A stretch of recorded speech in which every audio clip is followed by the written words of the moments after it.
শুধু যারা দোষী তাদেরই নাম দেন, অন্য কারোর নাম দেন না। অন্য কাছে নাম দিলে এটা করতে তদন্ত করতে সময়ও বেশি যাচ্ছে এবং অনেক সময় নিরীহ লোকও যেন হেনস্থা না হয়, এই দিকে খেয়াল রাখবে। এই জন্য আমরা কিন্তু একটা মিডিয়াও বলে দিছি, প্লাস আপনাদের আমরা পেপারে দিয়েছি, বলছি যে সাধারণ লোক যেন হেনস্থা না হয়, ইনভেস্টিগেশন ছাড়া কাউকে অ্যারেস্ট করা হবে না। এই জন্য তাদের বিভিন্ন কাজের ক্ষেত্রেও কিন্তু অনেক প্রতিবন্ধকতা দেখা দিচ্ছে। এখন স্পেশালি ধরেন তারা এটা তাদের মনটাকে আরও উজ্জীবিত করে তারা কিভাবে তাদের পুরানো গৌরবটা ফিরে পায়, এই জন্যই তাকে ব্যক্তিমান বলা হয়েছে। আগে যে জনবান্ধব পুলিশ, এটা যেন বাস্তবে হয়, এটা যেন কোনো কাগজ কলমে না থাকে, এইটা সম্বন্ধে আমি তাদের বলছি। প্লাস এই থানা পর্যায়ে যে লোকজন যে অনেক সময় তারা বিভিন্ন কাজের জন্য গিয়া তারা কিন্তু অনেক সময় তাদের যে সমস্যাটা ওইটা সমাধান করতে পারে না, বাট সব সমাধান সম্ভবও নয়।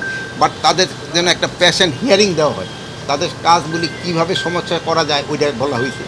ট্রাফিকের যে একটা সমস্যা আছে হচ্ছে, এই ট্রাফিকটা আমাদের কিভাবে উন্নত করা যায় এটার ক্ষেত্রে বলা হয়েছে। চাঁদাবাজি কিভাবে বন্ধ করা যায় এটার সম্বন্ধে বলা হয়েছে। যেহেতু চাঁদাবাজিরা যদি বন্ধ হয়, জিনিসপত্রের দাম কিন্তু একটু সহনীয় পর্যায়ে চলে আসবে। এই চাঁদাবাজি যেন না হয়, প্লাসে যে ঘুষ এবং দুর্নীতি যে পুরার আমাকে সমাজটাকেই গ্রাস করে নিচ্ছে, এটারে কিভাবে বন্ধ করা যায় এইগুলি সম্বন্ধে তাদের সাথে আলোচনা হয়েছে। বাট মেইনলি আলোচনা হয়েছে তাদের যে পুরানো ফর্মে যেন পুলিশ যত তাড়াতাড়ি ফিরে যেতে পারে, তারা যেন জনবান্ধব পুলিশ হতে পারে। এইটির জন্য জনগণের একটা আশা, তারা যেন জনবান্ধব পুলিশ হতে পারে। আর আমারও একটা আশা এবং আপনাদেরও মনে হয় সবাই আশা একটা জনবান্ধব পুলিশের জন্য।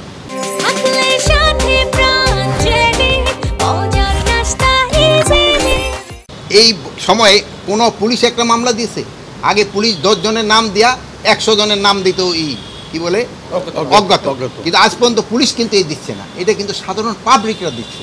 আমি যদি পুলিশ একটা এরকম মামলা দেয়, আপনি আমার কাছে আইনেন যে 10 জন যে নাম দিয়ে আর 500 জন যে করে দেওয়া।